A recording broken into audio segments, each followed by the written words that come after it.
Picture an ordinary house, seemingly peaceful. Its white picket fence and blooming flowers displaying a facade of serenity. We take a closer look, circling around, revealing the house from different perspectives. It's idyllic, isn't it? But what if I told you that beneath this ordinary exterior lies a past that's anything but? As we rewind time, the house starts to reveal its true colors. Images of a bygone era start to emerge, giving us a glimpse into a shadowy past filled with unseen horrors. My presence was there, ingrained in the very essence of this dwelling. I have borne witness to the darkness that thrives within, observed the shadows as they pirouette in the moonlight, and felt the bone-chilling dread that seeps from every corner. The walls of this house, they've been the silent spectators to unspeakable horrors, horrors that would freeze your blood.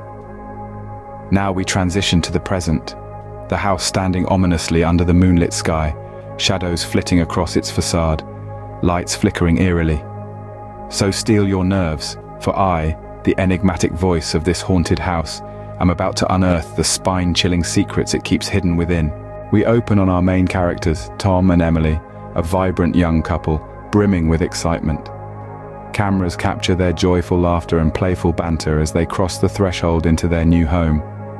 A quaint and charming house, it promises a fresh start, a new chapter in their lives. But unbeknownst to them, a shadowy figure lurks across the street, watching their move.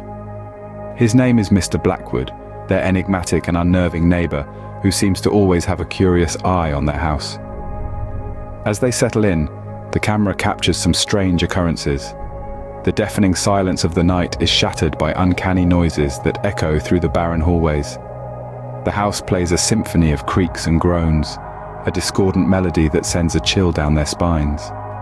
The camera catches the fleeting expressions of fear and confusion on their faces. And then, there's the eerie feeling of being watched. It seems like it's just Mr. Blackwood's watchful gaze on them, but also a set of unseen eyes within the house, observing their every move.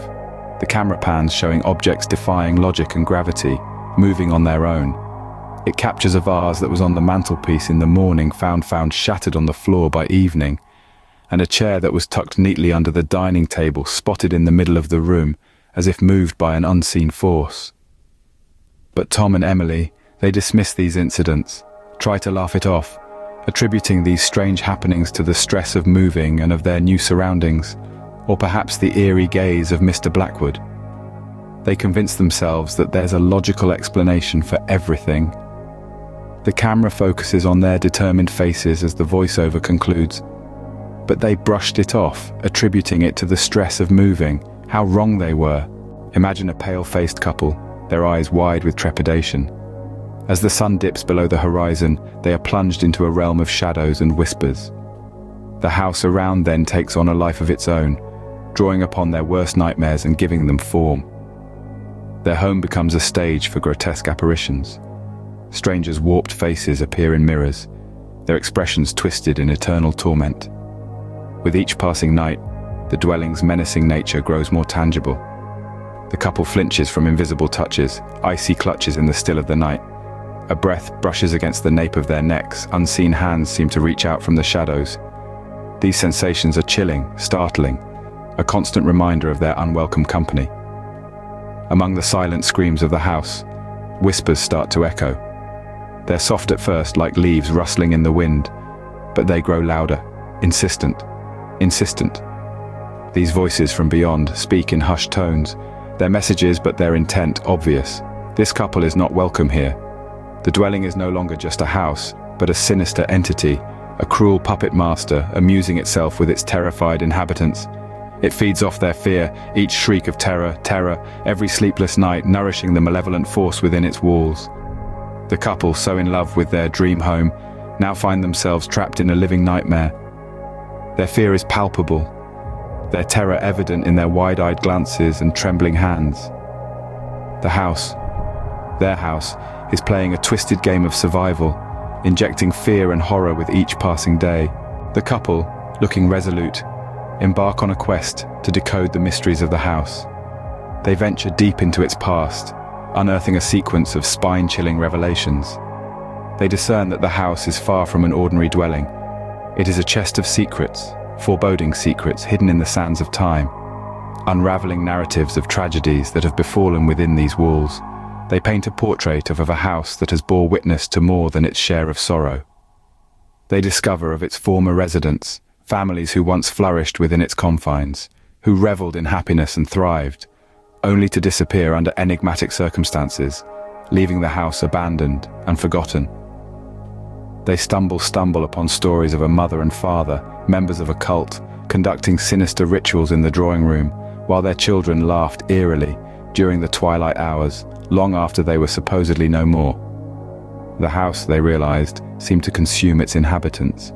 Each narrative, each tale, each historical nugget they unearthed served as a piece of a jigsaw puzzle that, when put together, sketched out a pattern of bizarre incidents and unaccountable vanishings. The house, they came to understand, was not just a structure of bricks and plaster. It was a sentient entity, a silent spectator to the tragedies of bygone times. Their perception of the house transformed. Longer their dream abode, but a place marked by a horrifying past and a sense of despair. They began to feel its presence, its sorrow, It felt like the house was communicating with them, sharing its history, its agony. As they delved further into the house's past, they started to reconsider their choice to live there. They wondered if they, like the cult families before them, were destined to become a part of the house's sinister history. The thought sent shivers down their spine. They finally came to the horrifying that they were living in a place tainted with a history of terror and desolation. Our story opens with the couple, their faces etched with grim determination as they prepare to confront the elusive entity tormenting their existence.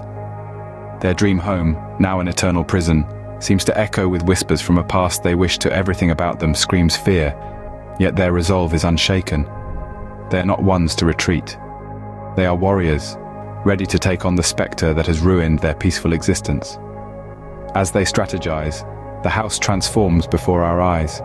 The shadows of the dwelling grow colder, longer, the silence intensifying with each passing second. The couple is under no illusions about the treacherous journey that lies ahead. The stakes are high, imminent. In the final shot, they stand together, their bravery their shield, their determination their weapon. They are ready to face the terror that lurks in their home, ready to reclaim what is rightfully theirs. Will remain ensnared in the house's dark curse, or will they succeed in shattering its malevolent grip? Begin with a tranquil scene, a house basking in serenity. Each domicile carries a tale within its walls. Yet a myriad of these tales are best kept unsaid. We introduce you to our narrative, a chronicle of the concealed and foreboding, unnerving events, where bygones stir and decisions are tethered between escape or resilience. This saga lurks in the shadows of a perplexing mystery. An uncanny conclusion, akin to a spectre in the fog, evades clear discernment. Now, as you sense your house murmuring softly, contemplate on this chronicle and question, what message does your dwelling convey? But remember, while you muse, our narrative's echoes are still hushed. What will you undertake when you unveil that the terror still resides within your house? As we draw to a close, picture the house seemingly ordinary, but with an undercurrent of an undisclosed secret.